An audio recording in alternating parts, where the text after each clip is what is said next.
the walls. We're breaking free. Yeah, we're breaking free. No more oppression. It's out for liberty. Breaking free. Yeah, we're taking a stand. Freedom's in our hearts. We're reclaiming our land.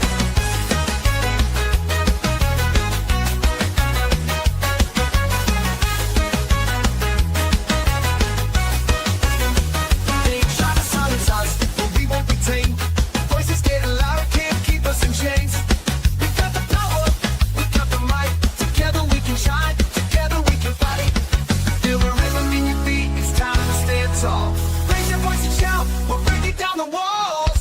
We're breaking free, yeah, we're breaking free. No more oppression, it's out for liberty. Breaking free, yeah, we're taking a stand. Freedom's in our hearts, we're reclaiming our land. They try to silence us, but we won't be tamed. Voices getting louder, can't keep us in chains. We got the power, we got the might. Together we can shine, together we can fight. Feel the rhythm in your feet, it's time to stand tall.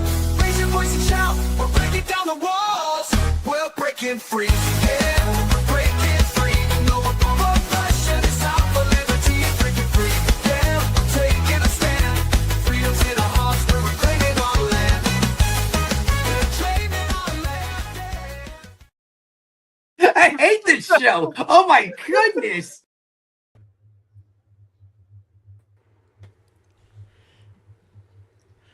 It's always a little funnier that Tubbs in the intro when Tubbs here. Welcome everybody to another edition of Are You Smarter Than a Politician? This is your gateway drug to liberty. Tonight, faith and politics collide. Can Christians change the world without chasing political power? Has the church handed too much authority to the state? And when faith and government come into conflict, where should a Christian's loyalty ultimately lie? Joining us tonight are three notable Christian political minds who have spent years thinking about these questions. So get ready, because tonight you decide who is smarter than a politician. Joining us again, my buddy Jacob Winograd. He is the host of the Biblical Anarchy podcast. He is part of Libertarian Christian Institute, libertarianchristians.com, Biblical Anarchy podcast.com. He is the author of Faith Seeking Freedom 2, and you can find him on X at Biblical Anarchy. How are you tonight, Jacob? Oh, I'm fantastic. You missed one of my most important accolades, which is that after last time, I now finally am among the few who can say they have the honor of being a champion on Are You Smarter Than a Politician? So that's really a resume builder right there. It really is, actually. I mean, that's at the top of my LinkedIn profile. Excellent. Tell us what you're up to. Promote the show. So the show's been on a bit of a pause right now just because of a lot of things I have going on in personal life and changes, but there'll be a blitzkrieg of new content coming out here in July as I kind of get things sorted out there. But we last year we had a lot of great conversations. We had Dave Smith on, Spike Cohen, Daryl Cooper.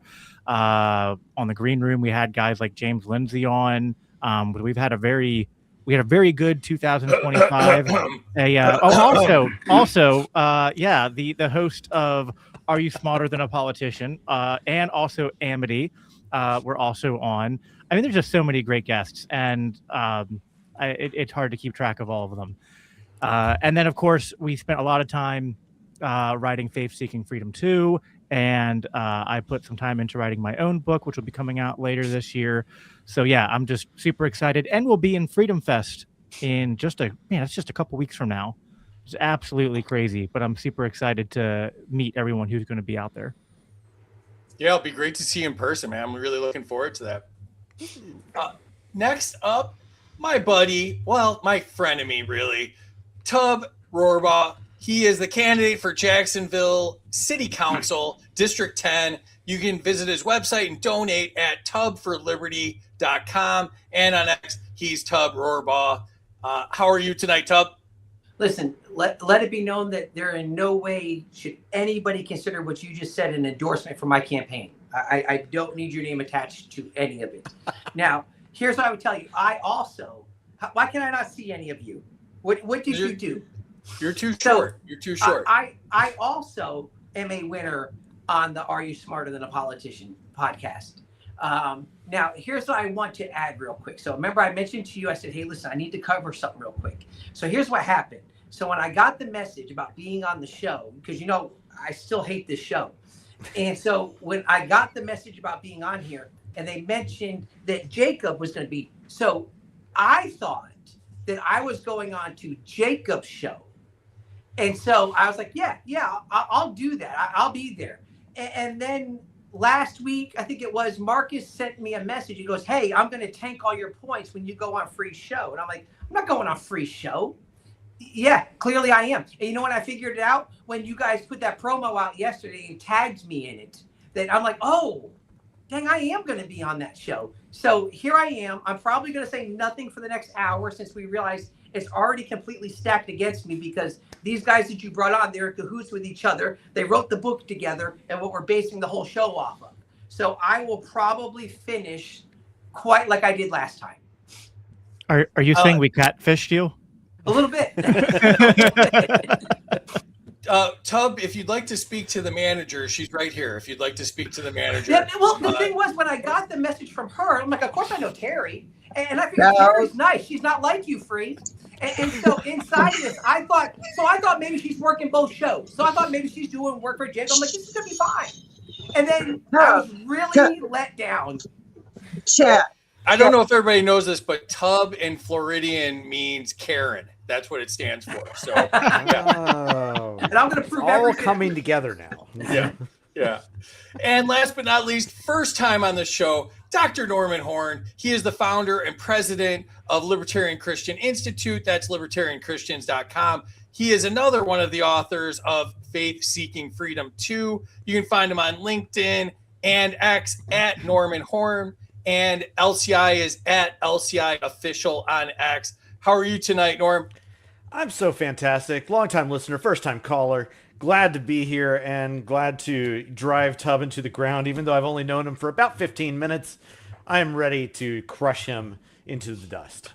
Thanks, Tub. That's literally all it takes with Tub is like about 15 seconds, technically. 15 seconds is really all it is. It's actually a testament to Norm's character that it took 15 minutes. That is true. That is true. I think we'll talk about the amount of faith that it takes to get to 15 minutes with Tub. I think that's. If you can make it 15 minutes with me, you deserve it. At that point, you deserve to win. Yeah. Uh-huh. I'm having so much fun already. Thanks, Tub. Really appreciate it. So tell us about the new book and what you guys got going on at LCI. Sure. Well, Faith Seeking Freedom, for a lot of your listeners, you may be familiar with another kind of similar book that came out years ago by our dear friend, Mary Ruwart. It was kind of inspired by her short answers to tough questions, which a lot of your folks who are probably involved in the Libertarian Party even may have seen this. The gist of that book is just to give people quippy, fast ways to explain libertarian ideas. Now, we sort of took that in a slightly expanded direction. We decided that we really wanted to address more from the kind of the asking questions from the perspective of fellow Christians who might be interested in liberty ideas. And so we endeavored to try years ago with the first edition to kind of put this all together. So first off, we ended up with, I believe, about 102 questions that we answered in approximately 200 to 300 words each. So it was a short book, about 120 pages. This time around, what we wanted to do is we just kept on getting more material that we wanted to keep incorporating in, and so we said, let's do this. Let's do it again. Let's update it. Let's expand it, and let's add on even more material, more authors even. And so we over doubled the size of the book. I think we were up to something on the order of like 230 questions ish, which again, with our 6 now co-authors on the book, which include myself, Jacob Winograd, and 4 of our other colleagues at LCI. We've put this together. We are so excited that it will release in exactly 7 days. We're going to have a live stream on our LCI Green Room podcast to kind of commemorate that.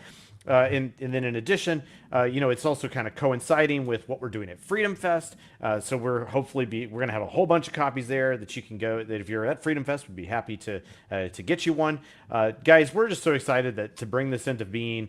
It made #1 on Amazon in its category right after release the first time around, and we hope that you'll help us this time around do the same. This is a wonderful opportunity to just get a book like this into your fellow libertarians' hands, give them some ideas for how to explain our libertarian values into other people's ways of thinking and being.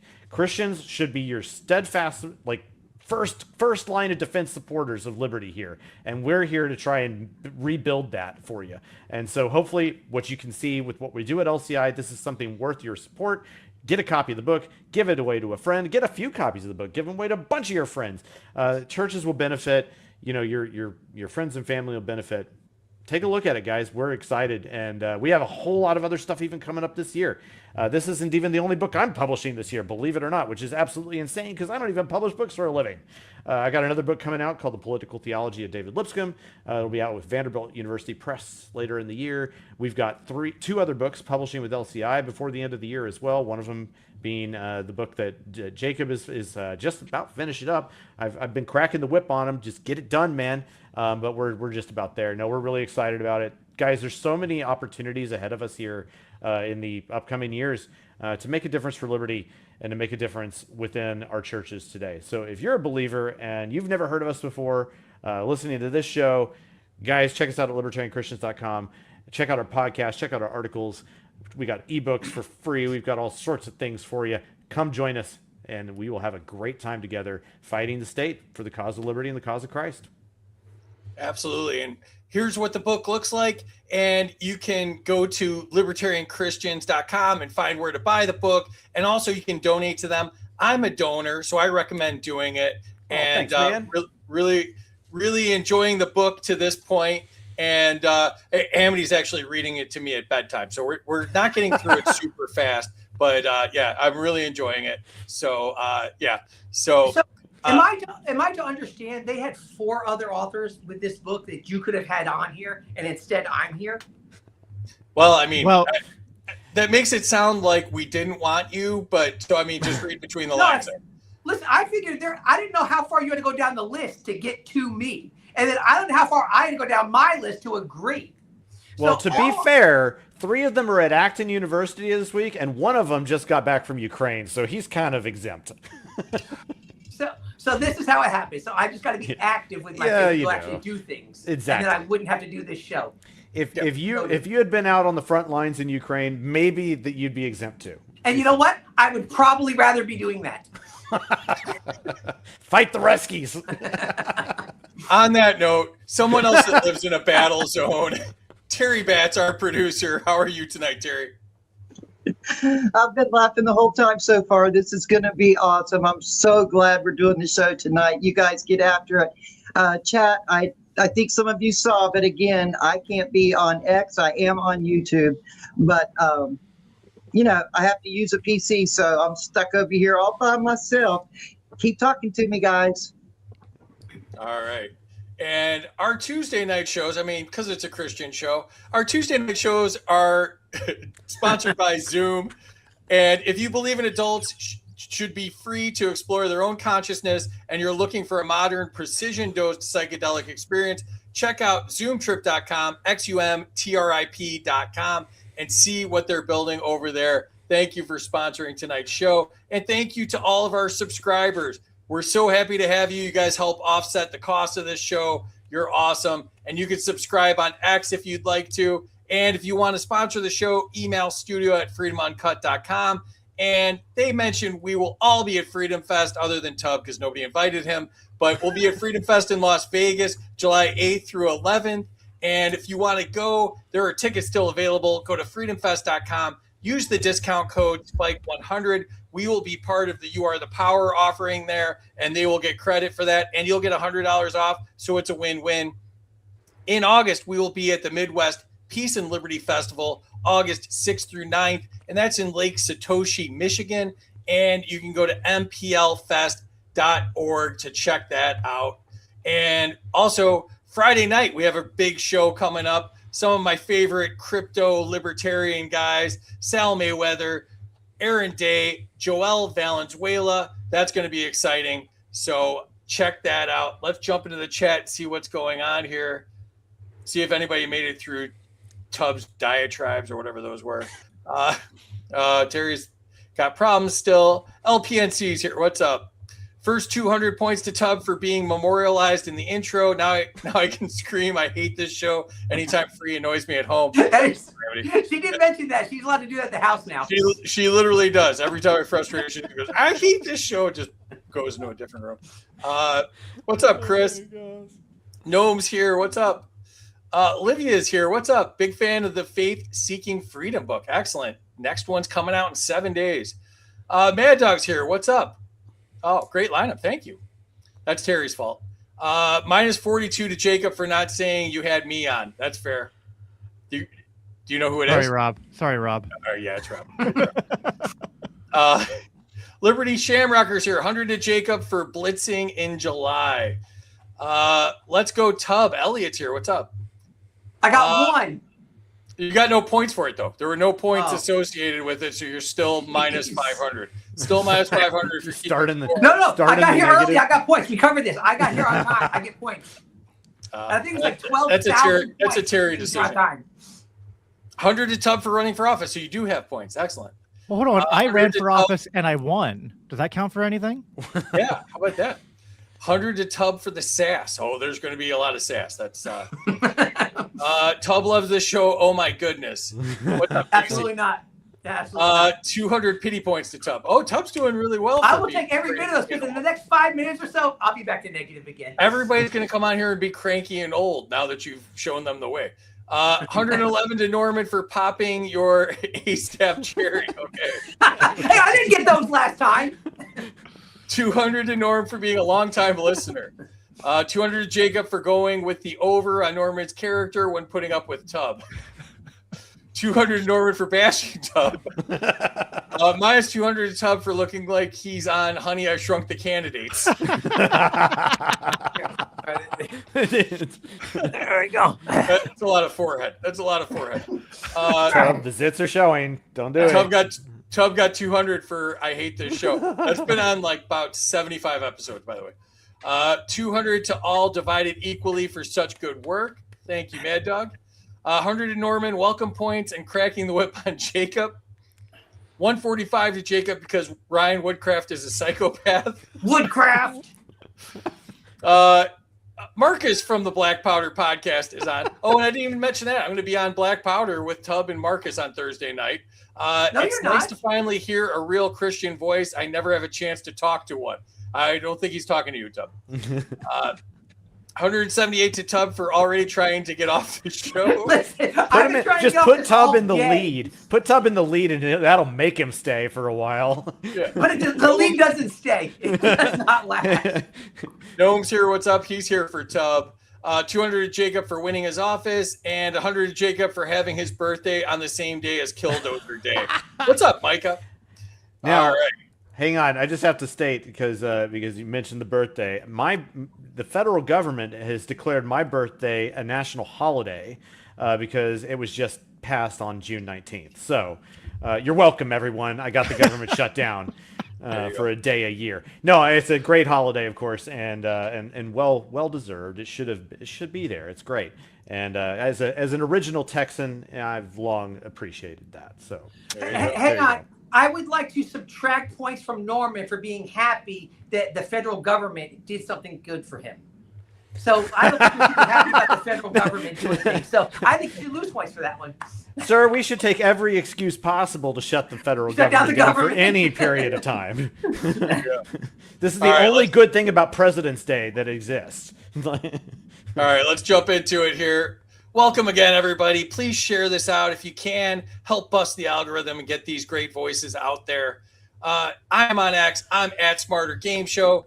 Terry is Bat T76. Helping behind the scenes is Amity Lee 13 and Casey from the They Both Stuck podcast at American vs. Gov. You can get our swag at freedomsuperstore.com. I am wearing the Taxation is Theft shirt tonight. We also have mugs. Shorts will be available on YouTube at Freedom Uncut. We're also on Rumble. And all right, so the prizes. Since Trump ruined peace prizes, the grand prize tonight is the Are You Smarter Than a Peace Prize. We also have Mike Johnson's signature cologne, Swamp Ass, as well as the Ayn Rand Fountainhead teddy bear. We have an assortment of libertarian bobbleheads. And because this is a religious show tonight, I took out all the stops and I went and got us every Trump religious book. We have the Trump Torah, the Trump Quran, the Trump Bible, the Trump Book of Mormon, the Trump Book of Analects of Confucius and Trump. He added his own Analects in there as well. And it's published by the Chinese at Smarter Gameshow. So we have that. And also, I think this next one will only be of interest to one contestant. And we have the Ryan Woodcraft volleyball. So if you ever get lonely, you have the Ryan Woodcraft volleyball. It's a loyal companion. It's always there for you. It may talk back. And, so Tub, if you're interested, this is for you. We also have the Strait of Hormuz revolving door. It's sometimes open, sometimes closed. We have, of course, the UFC White House set, but because it's the White House, the figures are sold separately, so you'll have to get those on your own. And we have the Peace Talk smoke machine. We also have Federal Reserve Magic 8-Ball. You shake it, and every time it says print more money. And, of course, we have the Trump Nativity set because it's, almost July, and we can't get rid of this thing. So somebody please take this. And, of course, the Lego Killdozer, because nobody talks about the Killdozer more than me and Casey do. Here are the rules. I am the government. Whatever I say goes. Scoring errors count. Life isn't fair. Suck it up, Buttercup. Nobody cares. Here's how scoring works. The chat controls the score, so you can give or take up to 100 points from the contestants. And because I am the government and I believe in crony capitalism, subscribers can give or take up to 200 points because they pay me, so they matter more. Nuking a score. Any former contestant can nuke a score, taking it down by 1,000 points. The twist is a contestant can only be nuked one time, and it's got to be for a good reason. All right, lightning round is starting now. I will put Terry into the back. She controls the chat and the score. Make her life extremely difficult. Thank you, Terry. Whoop, I did the wrong button. All right. First question is to you, Jacob. Category is Christ and political allegiance. Is Christianity incompatible with political tribalism? Well, in one sense, yes. In another sense, no, because I think that the gospel is inherently political in a sense. And so I am very tribalistic in a sense that I try to filter all political and social and economic calculations through my identity in the kingdom of God as a Christian and my loyalty to Christ and his gospel. And so you could say I'm a partisan in that sense.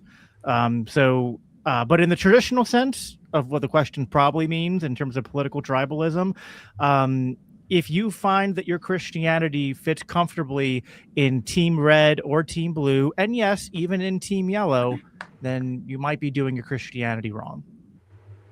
All right. Tub, to you. Can patriotism become idolatry? Yes. Do I have to add to that? Yes, very much so, because what it does is it takes place of what could be important and what should be important. So I'm going to say yes, because I've seen many times, and if I'm allowed to go onto a Trump rant a little bit right here, I've seen them get more excited, and even Christians, unfortunately, I've seen them get more excited about the country, if you will, than about Jesus himself. So I've been very clear. I've seen them do the same thing for Trump. I've seen them defend Trump more than they do Jesus. So I would say the short answer to this is yes, very much it can become idolatry. Excellent. I like that your second time on, you understand how the show works. So that was a good job by you. Too bad there won't be a third time. Yeah. You said there wouldn't be a second time, so I'm not sure I believe it. I was tricked. Yeah. All right. Norman, to you. Should Christians ever place party loyalty above church loyalty? Absolutely not. I don't even need to go any farther than that. I mean, party loyalty means virtually nothing to me. But our loyalty to the church is if we're going even remotely theological for a second, the church is, we say the bride of Christ. We are part of the family of God, incorporated into it because of what Jesus has done. If we forsake our allegiance to the church, and I don't mean just any congregation, I mean the body of Christ as a whole, from age to age, established in AD 33 and up to now, if we're forsaking that, then we ain't in the right spot. Totally agree. All right, back to you, Jacob. The category is government and morality. Can laws make people virtuous? So I would say that I could make a logical case against that, but then we could also just look to the Bible. And I sometimes say this tongue in cheek when I'm talking about Christian nationalism. I'll go like, "Oh, we want to use the state to sort of impose a Christian veneer and a Christian consensus on society." And I was once asked by Stephen Wolfe, the author of The Case for Christian Nationalism, on our show, like, don't you think that government and the law can serve a pedagogical role, like a teaching role? And I was like, well, wouldn't it be great if we had like this book, this collection of stories that came from God, and they detailed a time in history where God gave a specific people a land and a nation with borders and a set of laws given specifically to them and for them, with the sole purpose of trying to make them more moral and draw them close to him. And we could see if that worked out or not. It's like we read the Old Testament and we see time and time again that the law, the kings, the wars, the conquests, the treaties, the alliances, all the things that they tried to do just utterly fell short. And that's true today. You can't. It's one of the most valuable overlaps between Christianity and libertarian insight, which is that politics is downstream from culture, and you cannot now. Politics can make things worse. Laws can make society less moral than it already is, but it certainly can't make it more moral. And I think that just plays out in both modern and biblical history. Excellent. All right. Hey, are we allowed to add to during the lightning round or no? I literally just explained this like 12 minutes ago, Tub. Yes, you are. Yes, you are. I didn't know if I could do it in the lightning round. Okay. All right. So I would like to add on to that one there, what Jacob was saying. So I always say you cannot legislate morality, because all it ends up doing is it makes people break the law in all reality. So here's what I've done, though. I've often said that the Christians are failing, okay? Because we were never called to elect people to make laws to make people act like Christians. What we're called to do is go out and make disciples. So anytime you go through and you see Paul, he never went into a new city and said, hey, let's find these government leaders so we can make a bunch of laws to make people act this way. What he did in turn was he went and he made disciples. And then in that, we would see how whole areas would change because of it. So I say that Christians have gotten lazy. We don't do the work anymore. We don't want to go out, and we become comfortable of just saying, hey, let's elect Christians. They can make laws to make people act like Christians. And we see it doesn't work anyway. So laws don't make Christians. And here's what I found. If you go make Christians, you don't have to go make laws. And furthermore, even in the book of Romans 3, I believe it is where it basically says, Paul tells us, like, the law just reveals sin. It doesn't directly say it, but what he surely doesn't say is the law makes you righteous. That's not what it does, and it's not what it's intended to do. It's only being, redeemed by Christ that makes us righteous. And so there's a. I mean, it's actually kind of crazy when you think through the history of Christians in power trying to use the law to enforce or dictate a form of morality. Yeah, there's things that that we can say law is good for, in terms of understanding like how to deal with aggression, but anything else is not really law. Even it's just dictates. All right, Tub, back to you. Should Christians rely on government to shape morality? I think I just kind of answered that. In all honesty. Yeah. So here's how the show works, Tub. Let me explain this to you real quick. Let me explain this to you. There's a round, okay? And just pull out this many fingers on your right hand and count to 3. So there's 3 questions about government and morality. You get one of them. Jacob gets one of them, and Norman gets one of them. So, I mean, we could do the question, or we could just skip to the next round. I don't even care. Give it to him. Give it to him. All right. I don't even know.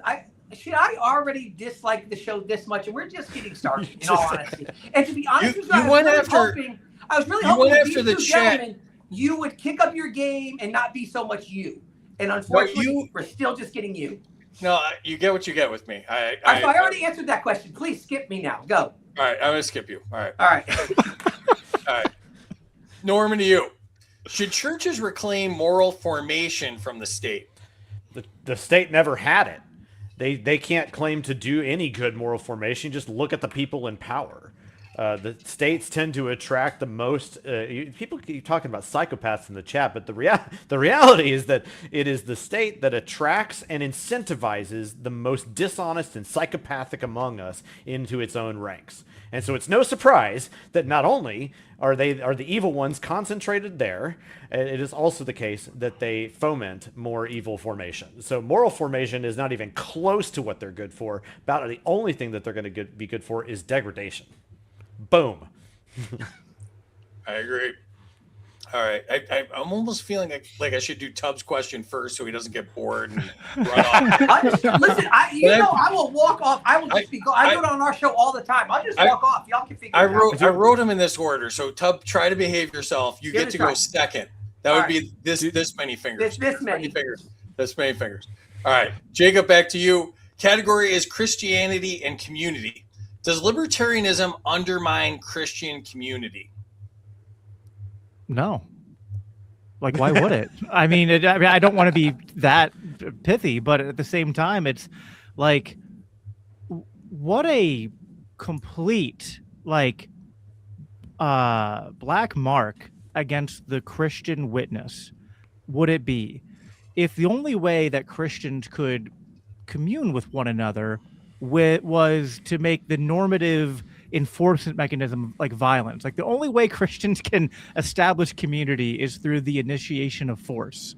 I mean, it sounds baffling to me. I don't know how. I agree with. I mean, it kind of pains me to say it, but I really agree with how Tubb put it in his answer to my question before he skipped his, which is that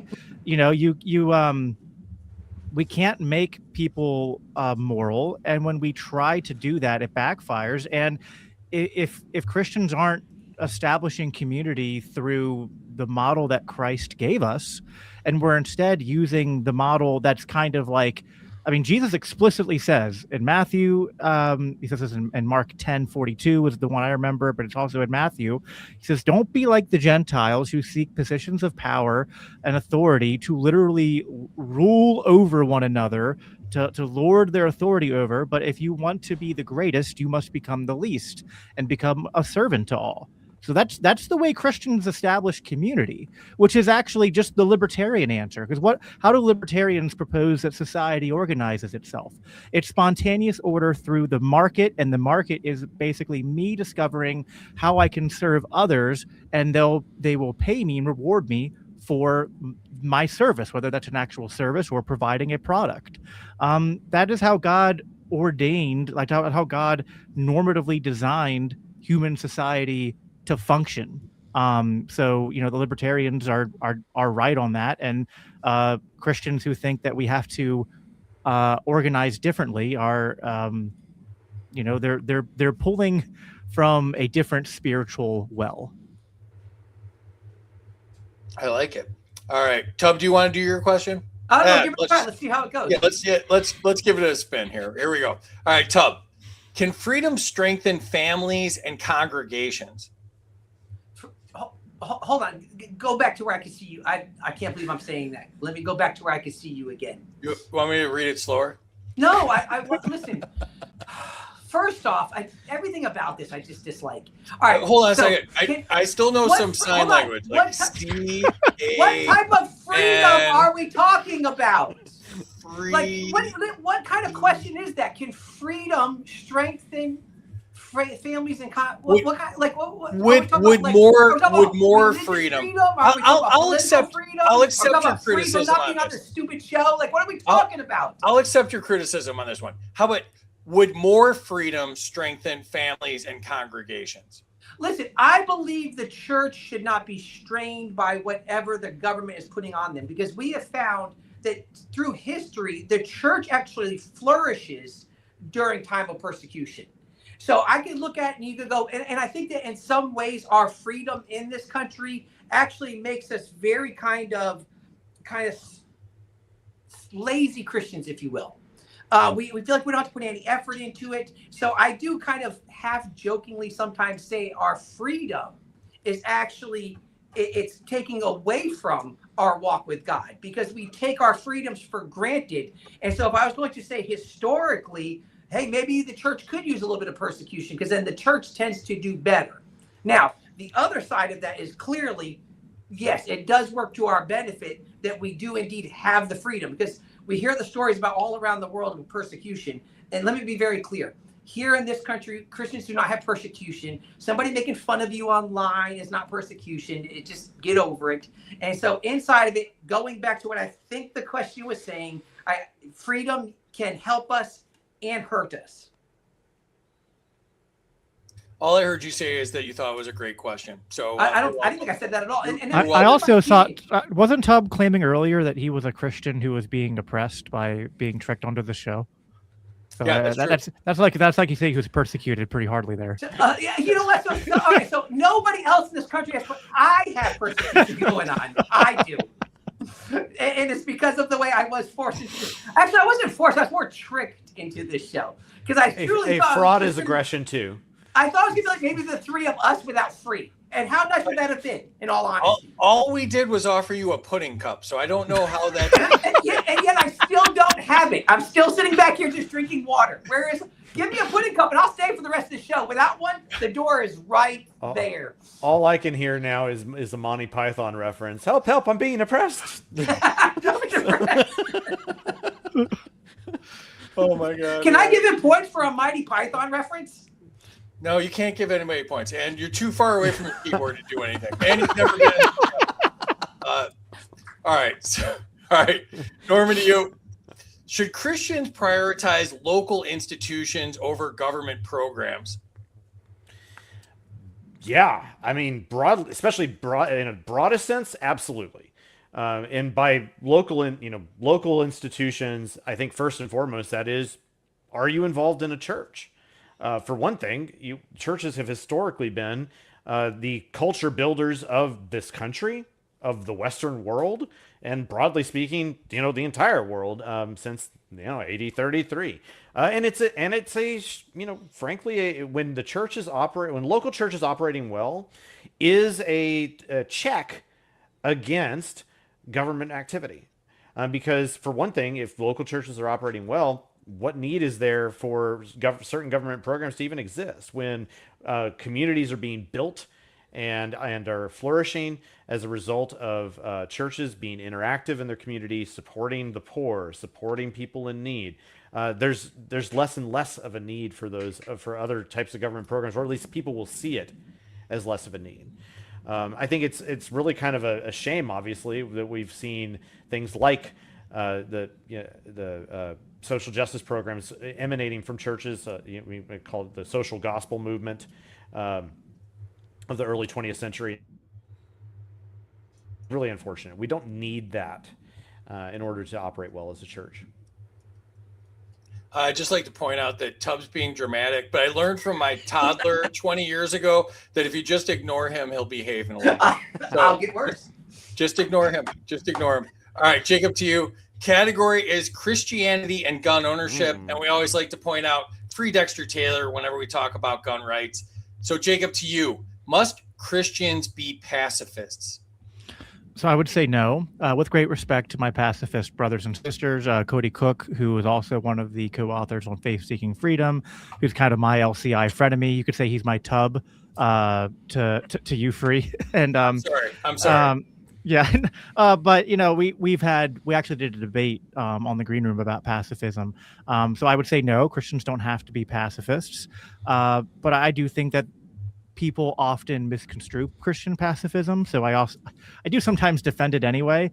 But I would say that actually I helped write some of the questions we have in the book about this. I don't want to spoil too much, but I would say that Go ahead. we spoil. we are image bearers of God, and sometimes our call to love our enemy comes into direct conflict with our call to love our neighbor.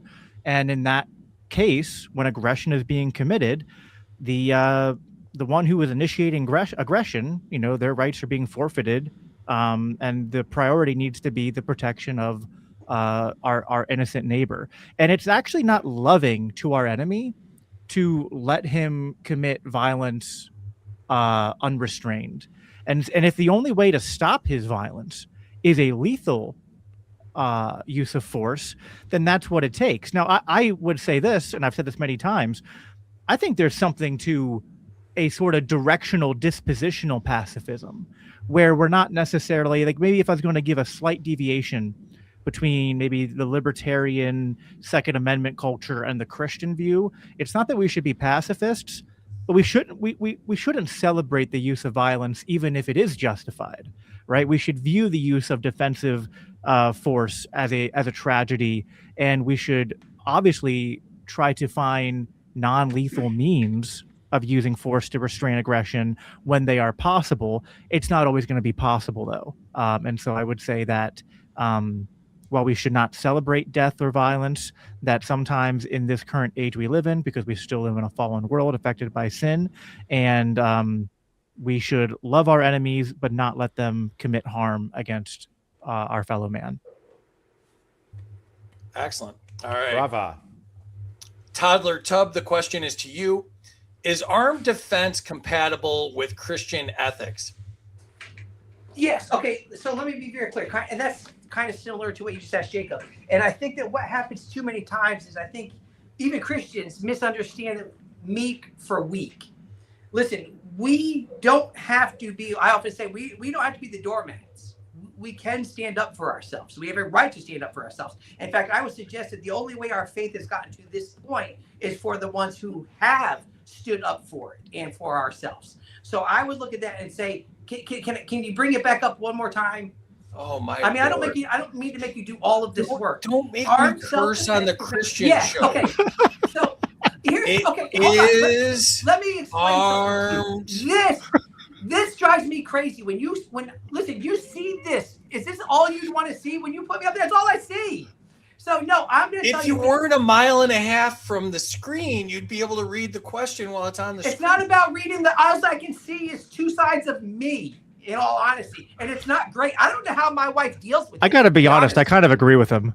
Maybe we shouldn't. Don't solo him for his questions. So I would hope that I think it was with armed compatibility. So I'm going to say I hope it's in line with it because I'm one of those pastors who has a gun all the time. Actually, I say that right now. It's up in the main house. But I have one with me all the time. So I'm going to go, if I remember the question right, it's not incompatible. I lost all my guns in a boating accident. Yeah. Listen, I read a thing today that was saying, hey, listen, if it's come to the point where you need to lose them in a boating accident, it's time to use them. I'm like, that's pretty legit. That's legit. I like that. Yeah. All right. That's a meme. I did a meme. I didn't do it, but. Norman, I like you better than Tub. Next question's to you. Does protecting others justify firearm ownership? Easy answer. Yes, of course it does. I mean, really, there's all sorts of things that can justify, firearm ownership. I mean, for one thing, we believe in non-aggression. So as long as you're acting peacefully, you can have as many guns as you want. The better question is, what is the proper caliber for Christians? I don't even know. I'm not sure I can find that one in Scripture. I'm wondering if there's some sort of 380 special, but I'm grasping at straws here, guys. But yeah, absolutely own firearms. It's appropriate. Excellent. All right, Jacob, back to you. Oh no, enter scores. If you've not done so, enter your score in the chat. And this is going to be a shit show. Oh my gosh. Let's see what's going on here. 200 points to Norm for the federal holiday.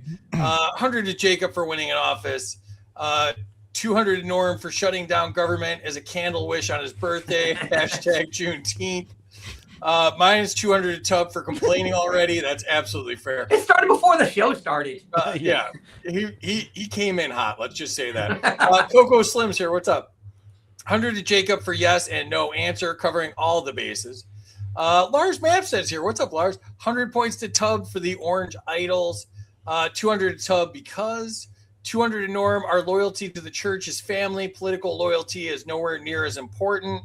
200 to Tub. Patriotism can become idolatry. I am an apostatized patriot for denouncing the state. That's apostatized? Is that what, yeah, there's going to be a lot of hard words tonight. I know. Yeah, there we go. All right. 100 to Tub, Orange Man Jesus. 200 to Jacob, Bible for the win, Book of Laws and Morals. 200 to Tub, called to make disciples. 100 to Tub, laws don't make morals. 100 to Norman, laws only dictate. Anarcho Cats here, one of my favorite memers. 100 Love to it. Jacob for displaying the book Provoked, written by the greatest living libertarian, Scott Horton. And 4 more points to Tub for not being able to count to 3. It paid off. Tub is channeling Larry Sharp. That's true. Larry Sharp at least gets close enough to the screen. 100 to Tub for his first I hate this show. 200 to Norm, the government has no business in moral formation. 100 to Norman, the state never had it. 126 to Norman For the boom. Yeah, for real. Dan's here. What's up, Dan? 200 to Tub for leaving plenty of room around his chair so he can storm off. That's a good one. He's got a lot of escape routes. That's excellent. Minus 100 to Tub. You should have had Woodcraft on instead. We That's don't take psychopath? any remarks from Marcus. None. Star all of them, Terry. Star every single one of them. 200 Jacob. No libertarianism promotes the freedom of community through free association. 100 to Jacob for the no answer. Libertarian is truly the only party to be conducive to Christianity. 200 to Free for handling Tub. I'm not even sure that happened yet. 100 to Jacob. Blessed be the peacemakers, for they shall be called the children of God. Order is a result of us seeking peaceful interaction with our fellow man. 200 to Tub. The church should not be constrained by the government. Figgy's here. What's up, Figgy? 100 to Tub for being oppressed and persecuted. And persecuted right here. That's all in his own mind.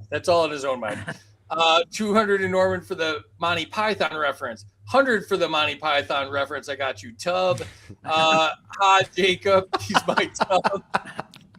I don't think anybody's your Tub. You look too healthy. You look too healthy. You have too many hairs on your head.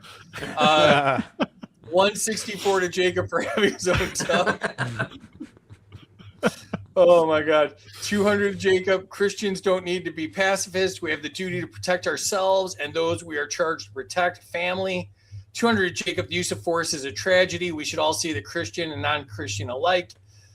200 Tub for being one of those pastors who has a gun.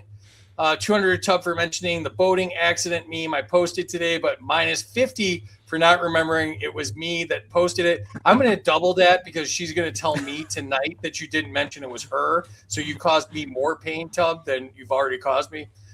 200 Tub. If it's time to lose them, it's time to use them. 100 to Jacob I can't for take credit defending for that pastors one. like me. Am I allowed Can to I take do my this off show? of Can I myself? do my show? I'm just going to mute you. I don't know. I'm going to mute. You're muted. Alex is here. She says 100 to Jacob for defending pacifists like me, and 100 to Norman. Church is our family. And I'll unmute Tubb so he can see he's losing when we do the scoreboard here. Let's Of course I'm losing. Let's see where we're at here. Oh no, Terry's got to be drunk. What is going on here? Tubb is in the lead. I had Jacob. I had a Norman. I hate this show myself. I hate my All own right, guys, show. I gotta go. Y'all have a good night. I hate my own show. All right, let's get back into Mercy it. Jacob, me. the category is patriotism and idolatry. Should patriotism too often become idolatry? Or does patriotism too often become idolatry?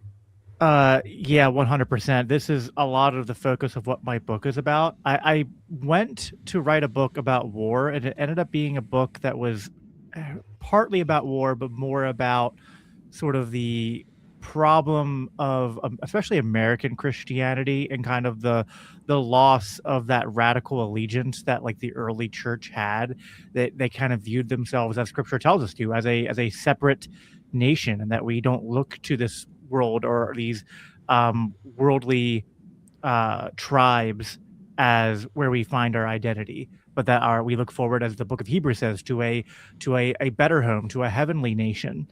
And so I grew up in the George Bush era conservatism after 9/11, especially, where if you questioned America, you were questioning God. Like Scott Horton will go on these rants all the time about that time period, and he's 100% correct. And there is a large contingency of people who left the church because when they questioned, rightfully, the absolute horrors of the terror wars, the absolute horrors of the police state that followed, and said, like, we can't support this. Look at the amount of evil that our own government is responsible for creating. And when they were called bad Christians for doing so, they said, well, if being a Christian means upholding the red, white, and blue, even when it's soaked in blood, I want no part of that. And while I didn't lose my faith, and I just think, I was able to recognize that that kind of Christianity wasn't real Christianity, I can't really blame the countless people in my generation and those, and others who felt themselves pushed out of the church here in America because of the way that those two things were entangled improperly. Excellent. And I love that the chat's taking points away from Tub because they don't want him to win. So that's a nice little development. Tub, to you. I wasn't don't have to. Just wait. It's going to happen naturally. Tub, you got to pay attention right now. This is your question. This so is mine. All right, focus. Spontaneous order. Focus. Tub, should churches display national symbols? Okay, so I'll speak for our church right from the start. We do not. We do not have any of them. It's not because, let me be very clear. I'm not angry. It's not something I get angry about when other churches have the flags and they have all the things. I don't care. I tend to only get set off when we make them a higher priority than Christ. For example, like we'll see, okay, with the 4th of July coming up. And so many churches they'll have a special kind of country message. And I look at that, I go, absolutely not. So we don't do those things. We don't follow along. We're not going to have those type of messages. We don't do them ourselves. But like I said, at the same time, I'm not angry so long as they're kept in the proper perspective and they don't go any higher than Christ. All right. I want to jump in there for just a sec and just and highlight the fact that the denomination or church tradition that I come from, the Churches of Christ, have a distinct avoidance of all such symbols, and that is deliberate. That is precisely for all the reasons we said here, but taken to like kind of give it an extra couple levels. Because not only do we not want to put that focus in there, we don't want even the remote instance of that focus to be going into our services. Now, you will see some variations on, praying for during services for various things and whatnot, wisdom for leaders or something to that effect. I'm not necessarily going to, down that per se. But I will hand it it was a surprise to me as a child growing up in the Churches of Christ and then eventually going on and, visiting another congregation and seeing flags and things like that and going like, what is going on here? Never had seen that before. Anyway, Church of Christ is awesome. That's what I have to say. So, All right. Well, you get the next question too. So Norman, to you. All right. Does political identity overshadow Christian identity? This is actually one of the biggest things that I've tried to harp on for the last 20 years. Because precisely for the stuff that Jacob was just talking about, when it became evident that even if you just moderately oppose the narrative coming from the federal government in America, and I'm kind of harping on American Christendom here, but that is deliberate. We're part of that. That's kind of where we're all from. So we have vested interest in such. But just the tie-in between the military and Christendom here in America has just been something that just like it really began to irk me. And so, I mean, to bluntly say, the answer is it should never do so, but it so often does that we need to keep talking about it. And if anything, one of the that LCI is trying to put forward here is that your identity is found not in the people that you grew up with and the land that you were born into. There's something to that. I'll give it to you there. And if you want to love it, that's great. But if you don't find your identity first in what God has done for you and what Jesus means and and how he has redeemed you, then you have a problem. And that is our first and foremost message to our brethren today. Reclaim who you are is really that message. Well, and to piggyback off Norm and to have Noam take another 100 points away from me for mentioning my book for probably the 12th time. So I go into great stakes in the early parts of the book to establish that this is our legacy, that what made the early church the target of Rome was that they had this loyalty to Christ that transcended all of these ethnic and national and religious barriers that existed previously. Like the Jews of the time, they didn't pay tribute to the gods of Rome, but the Romans didn't really care about that because the Jews weren't a proselytizing religion.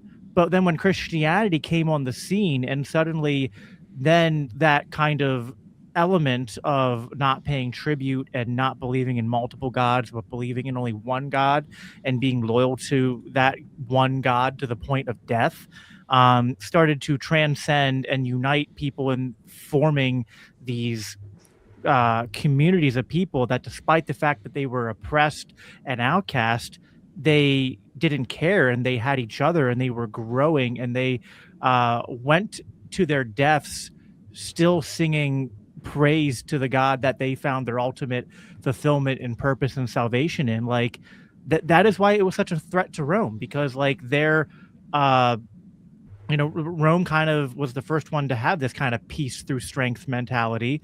That was like the Pax Romana mentality, and the church thwarted it through this sort of strength through servanthood, even in the face of persecution, and transcending ethnicity, nationality, former religious background. All of that didn't matter because your primary community were those who were your brothers and sisters in Christ. I wasn't even paying attention. The Bulls just took Caleb Wilson, so I didn't even know you wrote a book. So that was helpful to me. So thank you for that. Can I ask Jacob a question about what he just said? Do we have to? Yes. Go for it. Okay. All right. So Jacob, what you mentioned it's not an aha. It's a true question. So you mentioned how Christians came on the scene and it kind of changed the things and made the Romans want to at that point go after them because, like you said, the Jews were just kind of doing their own thing. They didn't bother anybody. Do you think it's possible that the reason why in our country today we don't have any real persecution, despite the fact that we see government going after a lot of freedoms? So do you think it's possible that Christians don't have real persecution today because we're not doing a very good job of rising up and actually spreading and defending our faith? Yeah. And I think that the ways that Christians spread their faith, again, giving you credit to the answer you gave earlier on, is that we think that the way to spread our faith is in the exact opposite ways of what Christ told us to do. We think we need to go and vote for the right candidates to make society more Christian. And turns out when you tell people to be more Christian at the point of a gun, not only is that confusing the message, but it makes people kind of resent you and not like you. Funnily enough, people don't like being told what to do, and they especially don't like being told what to do at the with the threat of force being involved. So if Christians spent a lot less time at the voting booths and a lot less time shaming people on the internet and more time doing what we were told to do, Jesus said in Matthew that which you do to the least of these you've done unto me. Like, that's what we should be doing. We should be like if the church, like, not just with evangelism, but with the church should make the idea of state welfare like something that you would laugh at. Like, we don't need the state to take care of the poor. Why would we have to do that, right? If the church was actually doing its job and living out the commission that we're told to have, then state welfare would have never come into being in the first place, because no one would have ever thought that it was more efficient to do this, wacky wealth redistribution Ponzi scheme than just letting the church handle it. All right, let's get back into it here. I have no idea what we're doing at this point. Tub totally derailed me. Well, all right. I think you're Jacob here, up right? a little bit there. Let's see. All right, Jacob, to you. Category is sin versus crime. Can something be immoral but legal?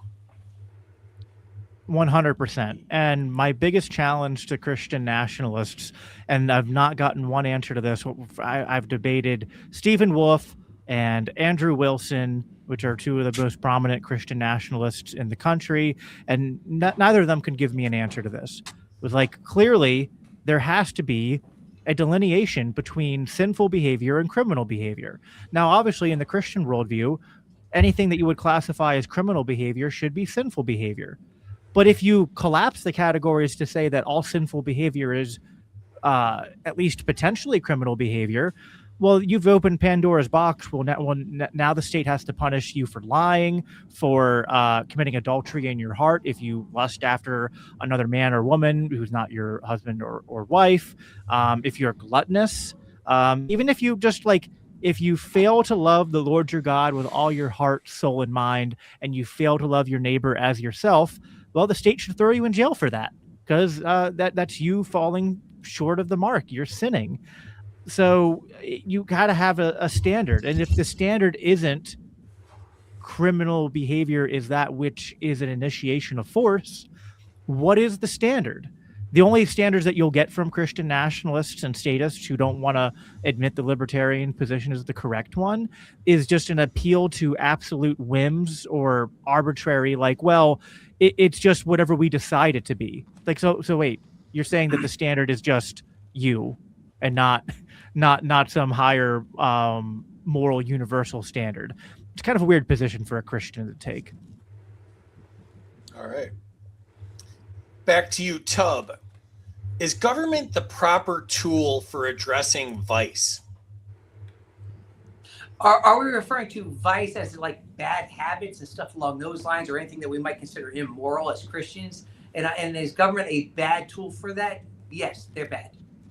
Because when have you seen a time where government gets control of basically anything and they do good things with it?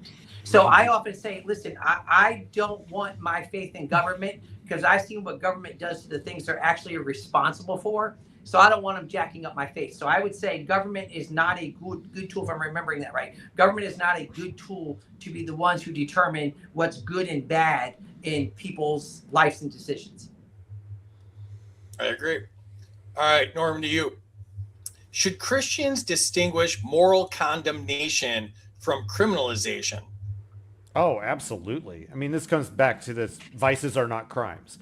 So in general, there's all sorts of things that, Jacob mentioned a few, and Tub might have mentioned something there.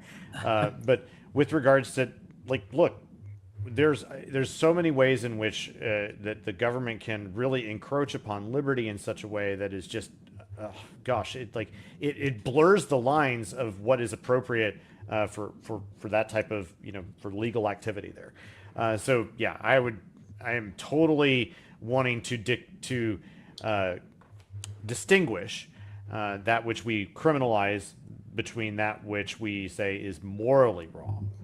It's very, very important. I agree. Excellent. All right, back to you, Jacob. This category is sponsored by our friends at Zoom Beyond Shrooms. Check out zoomtrip.com, xumtrip.com. Jacob, the category is Christianity and drug policy.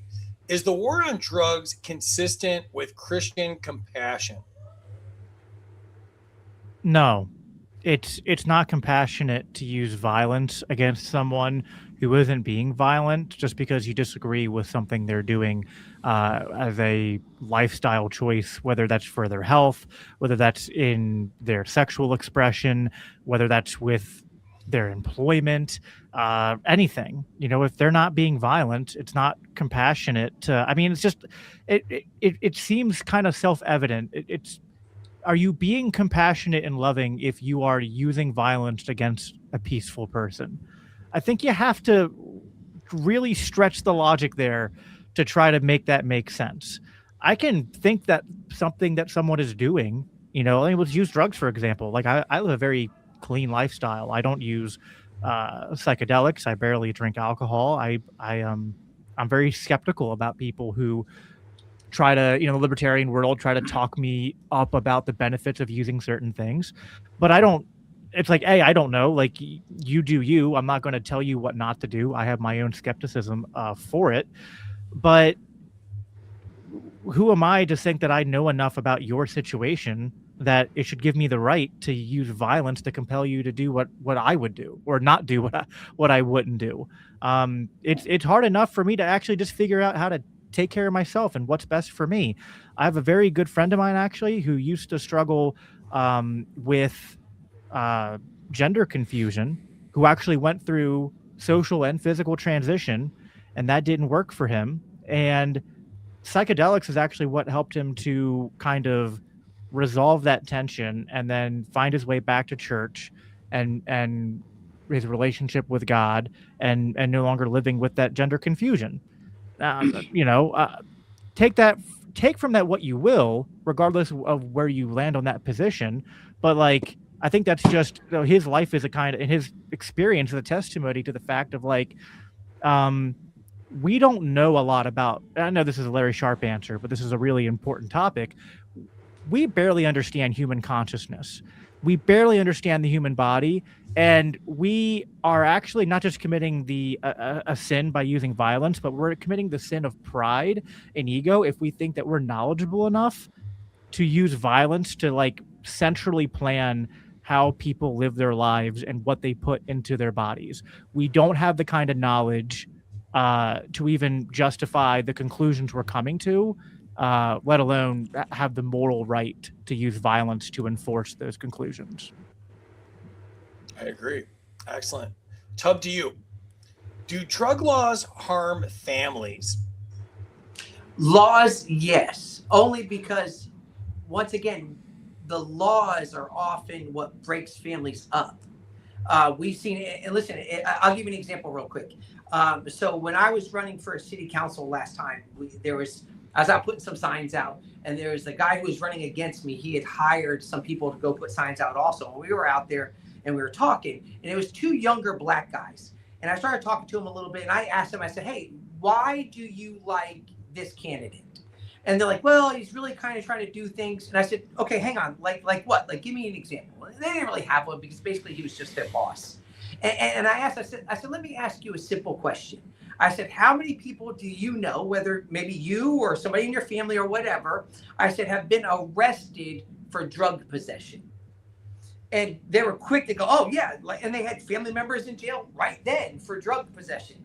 And I said, imagine if drugs were legal. So that way there would be, how many times if these ones who have had some form of being arrested or imprisoned or whatever for it, imagine if what they had was no longer illegal. And imagine how different their lives would be because they didn't have a simple drug charge on them. Because we've seen how many times people with even just a simple drug charge, it affects their life moving forward. And so when I pointed that out to him, I said, like, hey, imagine if we just started with marijuana. And they started thinking about that, like, wait a minute, that would make sense because, and we started having this conversation right there. So I believe that laws do get in the way because one thing, it keeps people from actually going to get help because of the shame that's inside of it. And then, like I said, what happens when they get arrested, they just get put aside for a while and it doesn't solve the drug problem. So I would say yes, because what do we often say? Sometimes the most dangerous thing about a drug is getting caught with it. Great points. Excellent. All right, Norman, to you. Can prohibition create greater evil? Oh my gosh, yes. Oh, golly. I've said it before, I've said it, and I'll say it again, that prohibition and the war on drugs is arguably the most stupid public policy enforced, like within these state borders than any other policy that's probably ever been put forward. And it's in part because it is just so exemplar in its aberration against liberty. That it is just like it's unfathomable to me that we still have not learned the lessons of prohibition of alcohol from the early 20th century, and that is there is no question in my mind that prohibition ultimately leads to greater evil, if only because it requires that the government can initiate force in order to do any of it. And so, yes, on its face, it increases evil because that's how it works. But then it gets worse because suddenly you have the rise of things like mafias and other forms of organized crime, and all of the things that get entrained into that. And that just keeps ratcheting it up. This is a Robert Higgs ratchet effect to the nth degree here.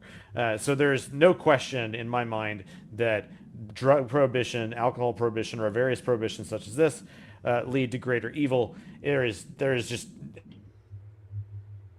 like, it's not, as they would say in physics, it's not even wrong. But that's a whole nother thing. 20 more years till we win the war on drugs. Yeah. Flatten the curve. Again, for the 15th time or something. Yeah. All right. Back to you, Jacob.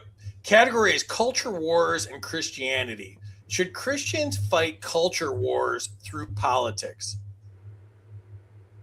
No, it's a trap.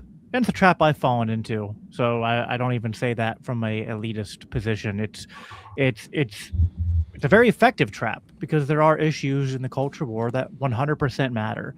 I know like Amity will agree with me that like abortion is an issue which is often caught under the umbrella of what people call the culture war. And, none of us here would say that we shouldn't be passionately advocating for the pro-life position. But should we be advocating for the pro-life position in a way that is advocating for the growth of the state? Should we be advocating it in a way which normalizes the use of the government and the idea that we need a central planner, we need a monopoly of violence in order to make society normal and to make everyone behave a certain way and believe a certain way? Not only are those wrong, I think that just, if you think about it, it's just the libertarian insight of what a bad idea that is to create such a precedent that's then just going to be used against you as soon as people you disagree with get into power. And then as much as these issues can matter, like abortion and other issues that pertain to the culture that libertarians can sometimes have disagreements on, depending on if they're maybe more conservative like me or maybe more socially progressive. It's like, we don't have to agree with our different lifestyles and cultural beliefs to believe that we can have these different beliefs and just live at peace with one another. I don't have to agree with someone's lifestyle. This goes back to kind of the last round. I don't have to agree with someone's lifestyle to know that it's wrong to use violence against them just because they live differently than me. Rather, I think the best thing to do is to find a way, as it says in Romans 12, to live at peace with all as far as it depends on you. Pointing a gun in your neighbor's face because he's gay or because he smokes weed kind of violates that. You're not going as far as it depends on you to live at peace with your neighbor in that case. Excellent. All right, Tub, to you. Is persuasion superior to coercion? Yes, because I always tell people, and it's kind of what Jacob was just saying right there. It's the idea of you trying to force somebody to do something many times, and in many people actually just makes them do the opposite. I mean, it's kind of put in us. Our natural goal and our natural tendency is to kind of steer away from the thing that we're told to do. And also, that's why many times why we steer away from God, because God puts us in a direction at times that we just do it just to fight back again. So I've often said that we can be far more effective if we go out, and I say this about Christianity and I say it about libertarianism, that we can be far more effective if we just go out and present our ideas, and that we don't try to use government or whatever force we want to use in order to make people do something. And I'll give you a church example real quick. So John MacArthur, he has the times he'll get up in his church in different forums that people will come up and ask him questions all the time. And one time a lady came up and asked him, she says, hey, what authority do you have over the people inside of your church? And John MacArthur was very clear. He goes, I have no authority over them. There's nothing special about his position that gives them any more authority. Because inside that, and I would agree with it, I say, listen, I don't have any authority, any special position over people in our church. I can bring them the word, and I can tell them what explains, and I can tell them what God wants for them. But ultimately, people are still going to do what they want to do. And we have seen by people who how many times have been in and out of jail. My older brother has spent most of his adult life in and out of jail, and trying to force somebody to act right does not make them change. They just go back to jail again. So what you do is you bring people Jesus, and you allow him to change them. And then you watch how at that point right there, when we submit by choice to Christ, then we no longer have this being forced to, like, we don't see the word of God as a bunch of rules anymore, but we see it as guidelines. And what I mean by that is, it's not to cheapen it, but guidelines and saying, okay, God wants us to do this. And so then we choose to submit to that, and then we follow that. So I think that in all honesty, if God was forcing me to do anything, I would probably still just try to go do my own thing, because that's what's inside of us. So I would say, yes, we are far more effective when we take the time to maybe explain to people even our ideas, and why maybe we'll say libertarianism, our ideas are better because it gives you freedom. And then people tend to, when they start thinking, hey, I'm making this decision to make myself better, as opposed to being forced to. It's kind of the way that if you talk to an alcoholic, and everybody will always say an alcoholic isn't going to quit until they decide it's time to quit, regardless of how many people sit them down and try to force them to do anything. So I think we have a lot of things in life through the word and through history that show we are better off choosing to follow something than being forced to follow something. All right. Norman, to you. Should churches focus more on discipleship than legislation? Man, are you just giving me the softballs here? First time on. Yes, absolutely. I mean, look, the first mission of the church is to spread the gospel, to witness to it, to serve God through its life as a congregation, all of those things. So legislation is like a penny ante substitute for what we can do to push forward the kingdom of God, which is far more important than any kingdom of this world. So I think that alone should be an indicator that where the focus should be. Now, that doesn't mean you shouldn't think about legislation. There are a variety of different things that I've done in the past, both organized and disorganized politically, in order to try and push for various things to happen legislatively, ranging from trying to kick the TSA out of Texas to more recently trying to push for the removal of methylphenidate from the controlled substances list, but that's for another time, I suppose. Can I add something to that? It's not quite an argument, but just I guess a slight deviation is that I love my friends in the Libertarian Party, and I support what they're trying to do. I have become more of the opinion that politics, even if you're trying to do it the right way, there's just this opportunity cost. Just think about this in terms of Misesian Austrian economics, that anything you do is at the expense of something else.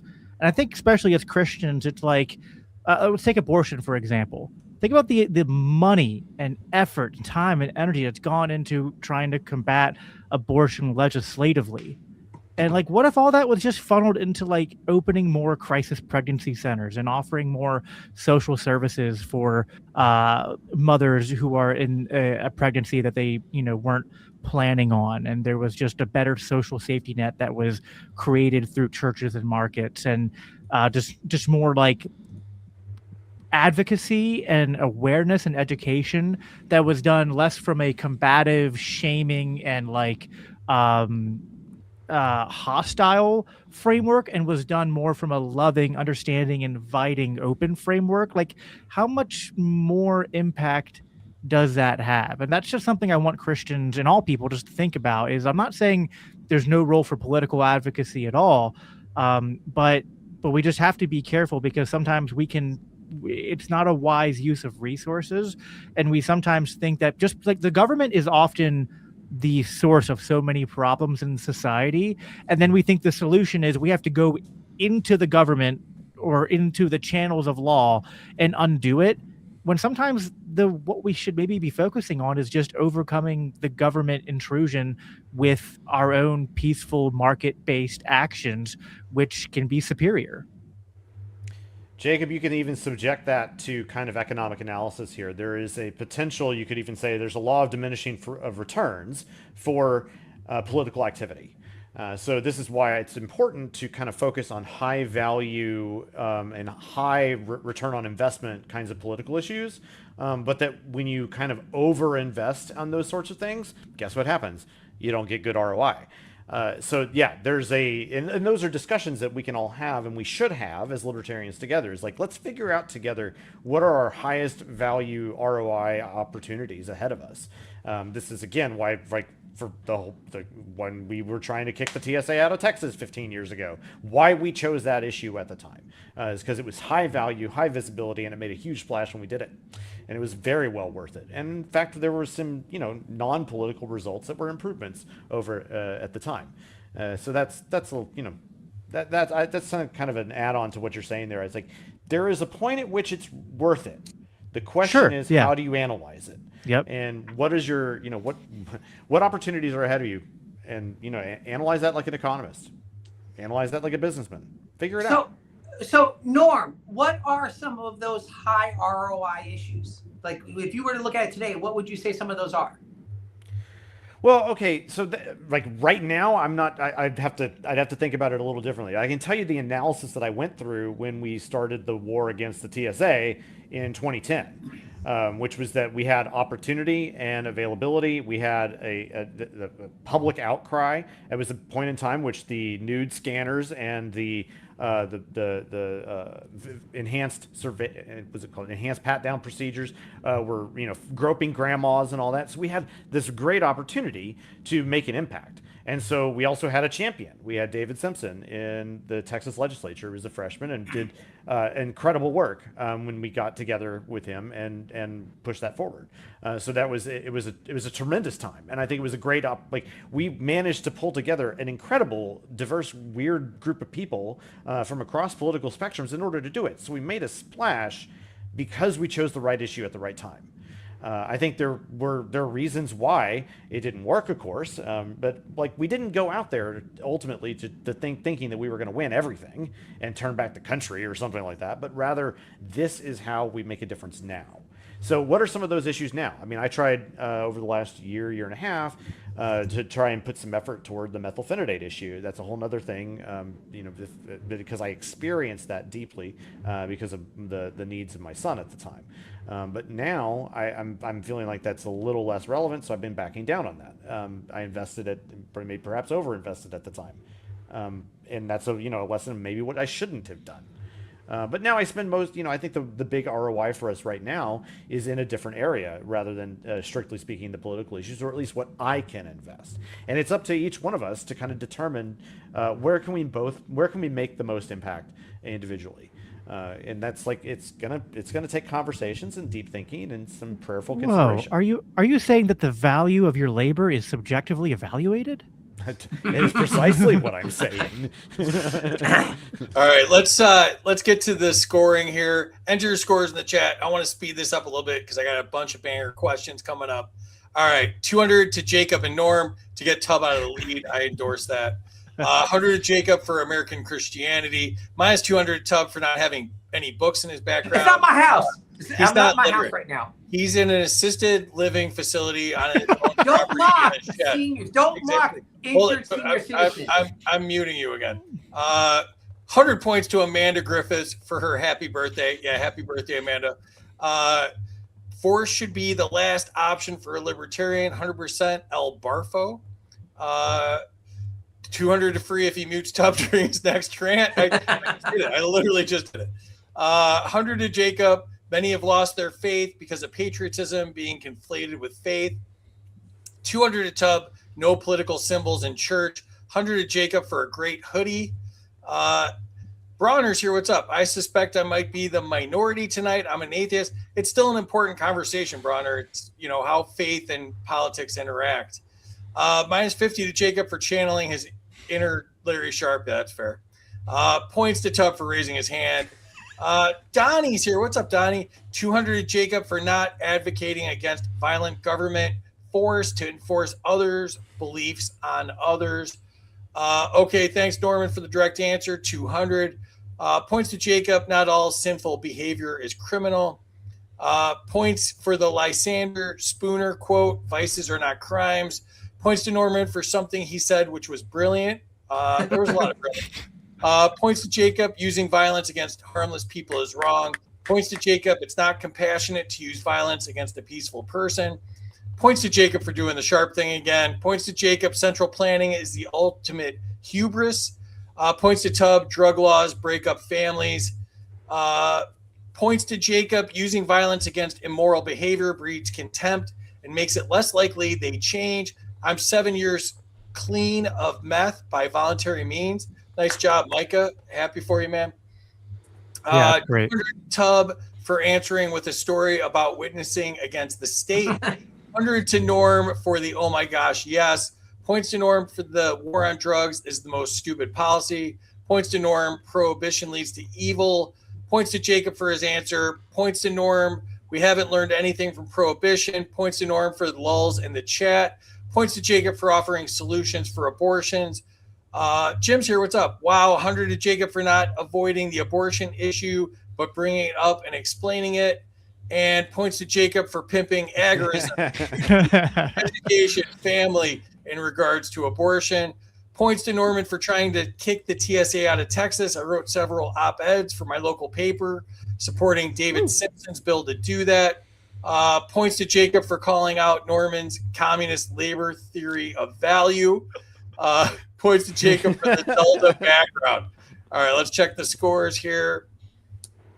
Oh, all is right with the world. I feel much better. This was a big burden for me. Jacob's in the lead. Tub's way in last. I need to lose. He's fading like his complexion. He's fading like his complexion. Take off 500 for the fact that I'm still here. Okay, yeah, that's because fair. I need to not come back to this again. All right, let me just ask you. Let's go fast for this one. I got a bunch of stuff I want to get through, and we're running out of time. All right, Jacob, to you. Category is Romans 13 and civil disobedience. Does Romans 13 require obedience to unjust laws? No. The authorities in Romans 13 says that they're not a terror to good works. So it's if you just read Romans 13 in context, Paul is not just saying that de facto all authorities that have ever existed are good and from God and only enforce what is good, because that's just obviously wrong. We have examples of the Jews throughout the Old Testament not complying with laws from evil rulers who were waging unjust wars or were enforcing unjust laws. So I argue there's a prescriptive element to this, that that key line there is that, when he says that they're not a terror to good works, he's saying that ideally that law exists, and those who enforce law, that they exist to uphold the good against those who do evil and that who commit aggression against others. And if there's if someone is out there saying I am the government and they're waging terror against people who are doing good, who are not doing anything wrong, it's not defensible by Romans 13. All right. Am I allowed Up to to you. add to the Romans Nope, 13? nope. It's the same freaking category, Tub. I've been telling you this the whole show. You get a Romans I want the 13 Romans question. 13 question. I want that That's the question. category, Tub. It's literally the category. You Hate look at the this top of the show. screen. The top of the screen's 15 feet away from you. You look at that. That's the category, and then you get your own question. So, Tub, to you, is civil disobedience a Christian duty in some cases? So am I allowed to say yes? And then I want to reference back to Romans 13. So inside us, here's what happens. And I think this is why this gets lost. And a lot of people make assumptions about Christians that we have to just follow government because of such verses, such passage. So here's the thing. You got to understand that when they're writing that, we have to always understand that we are not the original audience of Scripture. It was always written to somebody else and what they had going on in that time. And so understand what Paul is saying inside of this. Paul is saying that, hey, we need to just let government be government so that we can focus on spreading the gospel. He says if we start fighting back against other things, like things that the government is doing, whatever, he goes, that, for one thing, it gets us off task and it brings pressure upon us. So he says that, listen, just let them do what they're doing. Don't get involved. Let us basically stay under the radar without dealing with government, that we can keep doing what we're called to do, and that's to go make disciples. So yes, there can be times where we can be civilly disobedient. It's the idea that we follow the laws of God so long as they're not contrary to the laws of, follow the laws of man so long as they're not contrary to the laws of God. And so we can look at different things and go, hey, we're not going to be a part of that. We don't have to follow that. Now, once again, that doesn't mean that we get to step outside of our Christian nature while being civilly disobedient. We still have to remember that we are Christians and we reflect Christ in all things. So we can be disobedient in a Christian way, if that makes sense. It does. I'm going to start skipping around so we cover more topics. All right. So, Norman, to you. Category is Christianity and war. Is modern warfare compatible with Christian ethics? Almost to a T, no. There's could be a lot of qualifications within this category and question, I imagine. Modern warfare, I mean, it involves a host of different things that could be considered distinctly anti-Christian. But I'm not sure I can categorically say in all that all responsiveness in war is rejected as well. That's a really difficult one to kind of put together, especially if we're addressing this from kind of like background of Christian ethics and kind of the traditional things like just war theory and the rejections therein and reasons for that rejection versus defenses and so on. What we would generally suggest, and this comes forward in our book, is that there is no good justification for an aggressive war, period. That's really where we stand, is that the only thing that is justified is self-defense. Excellent. All right. Jacob, to you, the category is Christian nationalism.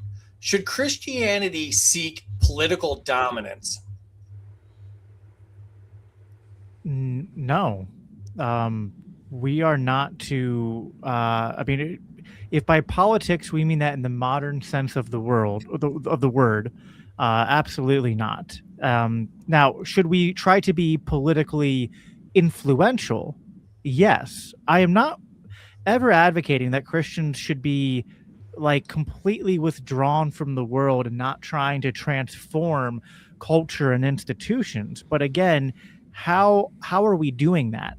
And just kind of to repeat what I said earlier, if we are putting all of our time and energy into trying to dominate through politics and trying to make society more Christian that way, not only I think have all three of us shown that doesn't work, but again, we always pursue one action or one course at the expense of other actions or other paths we might go down. And it's kind of impossible to try to be politically dominant and also be faithfully living out the Great Commission. You can't do both. I can't be a good father and a good husband and a good provider, and also be going out to the bar every single night, right? Like at some point, things come into conflict. You can't. The ends of empire are incompatible with the ends of the gospel. I like it. All right, Tub, to you. The category is religious liberty and Islam. Does secularism treat all religions fairly? Okay, so I'll go with how things are going right now, and you go no. And the way you can tell it is because many times people will say things about Christianity, and they kind of, whether it's joking, mocking, just outright mean about it. And then you ask them, say, okay, hey, how about this? Take out Christianity and put in Islam. And then watch how fast they will not do it. So I'm going to tell you, no, they do not treat them equally, because they have no problem mocking Christianity while being very much friendly, we'll say, towards Islam or Judaism or anything along those lines. It seems like Christianity is the only one that actively gets mocked. All right. Norman, to you. Categories faith and criminal justice. Is incarceration overused in America? Absolutely. I mean, if anything, the way you know this is because people are still in prison because of the war on drugs. And anytime that there is somebody imprisoned because of the war on drugs, if they are a nonviolent offender, then that is too much incarceration. Period. End of story. Excellent. All right, Jacob, back to you. The category is Christianity and immigration. Should Christians support more open immigration? So I always struggle with the immigration question because I get very pedantic because I don't know how people are defining terms. I would put it this way to kind of rephrase the question and answer it in a way that I would say it. I think that Christians have to be loving of our neighbor, and we have to understand that Scripture calls us to welcome and love the stranger in the same model that Christ loved and welcomed us in while we were still not just strangers to his gospel, but while we were still enemies to him, while we were hostile to his laws and hostile to his grace and hostile to just hostile to what is good. And I think that immigration can be a complex question. It gets into a lot of things in the libertarian world. If you're on the anarchist versus minarchist spectrum, and there's social and economic and all sorts of different cultural things that get kind of lumped together when we're talking about policy. And so I try to be very agnostic when it comes to policy. I don't really like to say I'm a 100% ideological open borders libertarian or I'm definitely not a closed border libertarian. I definitely think that the current administration and the way that it has handled immigration is 100% unchristian. So I think there can be, again, I guess I'd put it this way.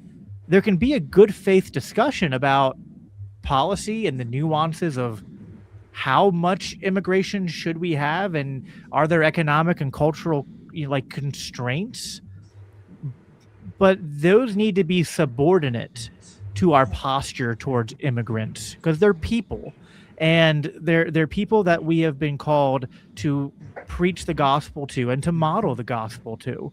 And I guess, what was that old 90s adage? What would Jesus do? I mean, would Jesus stand at the border erecting walls and shooting people who are trying to flee from, war-torn areas that are often,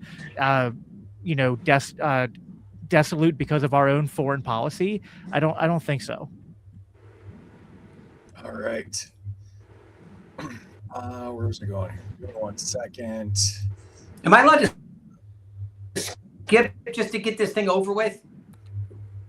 Hang on, I got a question for you. All right. Tub to you. No, you're not allowed to. You broke up, so I didn't hear you, and I didn't even mute you that time, so it was just a nice little internet blip. So, Tub to you. Category is Acts 2 and economic systems. Can capitalism coexist with biblical charity? Yeah, I don't see why, because capitalism is the free. Well, suppose if we had true capitalism, it would be without interference. And the Acts 2. Now here's the thing. I'm going to explain this as quick as I possibly can. Once again, to just get this all over with. So I explained to people that socialism can work. Now, it cannot work in the way that the government tries to make it happen. And it cannot work if you're able to just have people basically just sucking off the system the whole time. But I say, you know what? The church, because you said Acts 2 inside of this. So the church is an example of where socialism can work. And I would suggest it doesn't have to just be the church. Any group that voluntarily comes together to support one another. For example, like our church has a high level of socialism inside of it. And with that, it's hey, if somebody's in need, we're going to help them however we can. We're going to help each other by doing what we have to do, an Acts 2 mentality.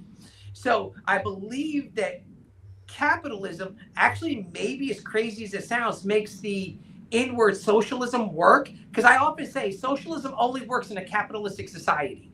And so if you think about it, we, with capitalism, are able to go out, make a living, have things, buy things, make money, and we're able to use that inside of the socialism of the church. So I don't see where we have to say that they have to be separate and that they can't complement each other. I like it.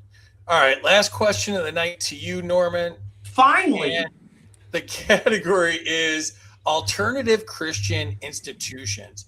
Should Christians build parallel institutions? This is an interesting discussion for a lot of different reasons that we really don't have time to get into tonight. But the short answer is yes, we should be doing so. What exactly those look like are probably up for more debate than we'd want to give it credit for. Ranging from, there's folks mentioning mutual aid sorts of things in the chat. Those are interesting, especially as a point of history, and seeing how those worked really well. I think that we've done a disservice in kind of deprecating those in various respects. Those are great ideas, but really, like, culture does a great job of just building institutions that are outside the state, outside of the church even, in order to accomplish various types of goals that are very, very valuable.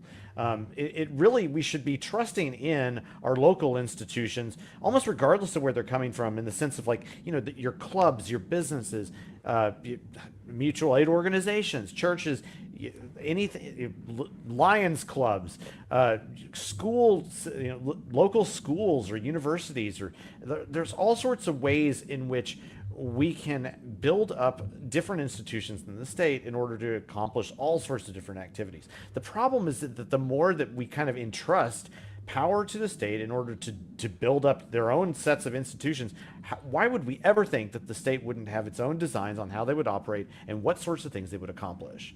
And that even includes their influence on churches themselves. So yes, we should be absolutely building parallel institutions. And that's really incumbent on all of us, though. It's not just the responsibility of the Christian. We are, as just generally people living together in different areas, are trying to do these sorts of things. Get involved with those sorts of things. Replace that which the state has taken upon itself to provide. Excellent. All right, enter your scores in the chat if you've not done so already. Tell us who you thought won. Tell us what you thought of the show. Share this out one more time if you think people would enjoy the replay. And let's jump into it here. Points to Jacob, level-headed solutions. Points to Tub for being in last. No. Points to Tub for wanting us to mail him loose. Brent's here from the Hey, what's up, Brent? podcast. He had Kyle Serapin on today. I'm going to watch the replay of that, so check that out. 100 to Jacob for the Romans 13 answer. Points to Tub for being so into Romans 13. Rob, what are you doing? Holy Spotted Cow Tub, your question is already an extension to Jacob's in the same category, 200 if you want to lose. Points to Norm for the eye roll. Points to Norm for the modern warfare answer. Points to Jacob for rejecting Christian nationalism. For the third time, Jacob answers no, 100 points. Jacob, your expression answered the question before you said a word, 200 for no poker face. 100 to Norm. Too many folks in jail for victimless crimes makes more victims. Points to Jacob for loving our neighbor. We're all on the spectrum, Jacob. When he said that, that's the same thing I was thinking. We're all a little bit on the spectrum here. 200 to whichever contestant points out that Jesus was the OG anarchist. Look, I'm on record saying that, you know, we might be able to say that Jesus is an anarchist in some way, but really he's a monarchist. He believes that like he's a king himself, and we believe in no king but King Jesus anyway. Well, yeah, someone pointed out my hoodie earlier, which is kind of hard to read with all the stuff there, but they can tell from the symbol. It's the No King But Christ anarcho-Christian hoodie. We are anarchists to each other because we serve only one king, who is not an earthly one. As St. Patrick's here, vote for her if you're in Jacksonville, and vote for Tubb if you're, want to give him pity votes. 100 to Tubb for his explanation on his view of capitalism. No, make that a minus 100. I have to lose. Points to Tubb for the X2 reference. Oh, you're on a run here. Points to Tubb. Socialism is a voluntary means by all participants. I meant to say socialism is great. Is not. Let me just read the damn thing. I want to go to the bathroom. And socialism as a voluntary means by all participants can work. That is not the same as government socialism. Points to Norm. We can build better things than the state can. Not a lot of points to Tubb or Norm there. I need somebody to nuke my points. Can't somebody get Marcus on there? Wants to lose. Mark, I'm texting Marcus points to now. Jacob, points to Tubb, points to Norman. Great show, everybody. Thanks, Daniel. I hope we get plugs from the panel. As an anarchist, I gained something from discussions with statists. Same goes for me being an atheist. I gained from discussions with theists. 100 to the entire panel. Thank you, Bronner. All right, let's check out the score one last time and hopefully make Tubb miserable. Let's see what happened here. Jacob wins again, 51-30. Hey! Just beating out Norm by a few points, and Tubb pulling up the rear like he does. Listen, that's way better than my last showing, though. Let's be honest. I was getting nervous there. I thought that Tubb was going to have to be a champion of the show, and I don't know what that would do for Tubb or for Free. You just wait it out. It's going to drop. There was no doubt inside of this one. The very little street cred he has in his retirement community would all be gone. So you're mocking the seniors again. So Tubb, you were in third place, and you're the most likely one that I want to stop hearing from. So let's go first to you. What'd you think of the show? I think it sucks, and I'm so happy that I will not have to do this again. I know next time it is not an invite into Jacob's show. It is you trying to sneak me onto this one. And so the best part about all of this is that it is over. So you can find Tubb on X if you want more of the similarly styled nonsense. And vote for him in Jacksonville if you're there. And go to Tubb for Liberty and donate so he can run for office and not come on the show anymore. That would be great. That would be great. Norman, your first time on the show, you came up just a little bit short. What'd you think? I thought this was fantastic, and I would just like to say that I will. I demand that if I come on again, that Tubb is here with me. Oh, because you just want to win is all that is. Hey, if I'm on, you won't be in last. It's kind of like playing like kids soccer when you're 30. You would know. You're gonna score a lot of goals. All right. So Norman is the founder and president of LCI. Check them out at libertarianchristians.com. He is one of the authors of Faith Seeking Freedom 2, which comes out in 7 days. Check him out on all the socials, Norman Horn and LCI Official on X. And let me throw the book up one last time. Norman, give me a little voiceover while I put up this graphic about the book. Yeah, so the book is going to be on sale on June 30th on Amazon. You'll be able to pre-order it even now, and you'll get it. We have a great kind of campaign going on right now. If you go onto libertarianchristians.com and make a donation of $100 or more, we will send you in mid-July. This is the only time we've ever done this. I want to point out the 6 authors of this book have never been in the same room together. But we are doing a special print run where we will have signed copies by all 6 authors available for you, for if you will just join our Insiders program or make a donation at our website. So, hey, check that out. We would be honored if you would join us on this cause of increasing liberty in the name of Christ. So thank you all for being supportive of us. Let's keep going. Rock on. Yeah, and you can also donate to them as well. So go to libertarianchristians.com and you can donate there, or you can find where to buy the book. And yeah, appreciate you being on, man. This was a lot of fun. Jacob, back-to-back wins. What'd you think, man? It was a lot of fun going up against the senior citizens, but sorry, got my shots out there now. Yeah, dude, this was great. I really appreciate you having us on to talk about subjects that were more up my wheelhouse of the intersection between faith and liberty. I really like how Norm put it, though. I just want to repeat it again because I'm really passionate about it. Is that, even for those of you who are listening who aren't Christians, it's like I think that increasing friendly dialogue and cooperation and synergy within the liberty movement between Christians and non-Christians is so important. And I don't get offended when people have a certain skepticism or hostility towards Christians because they, let's just be honest, right? The fruit of American Christianity for a large part of my lifetime, and going back more, has not sort of built up the confidence in people, or Christianity doesn't have a reputation of being great defenders of liberty. Maybe liberties for themselves, but not for everyone. And that saddens me.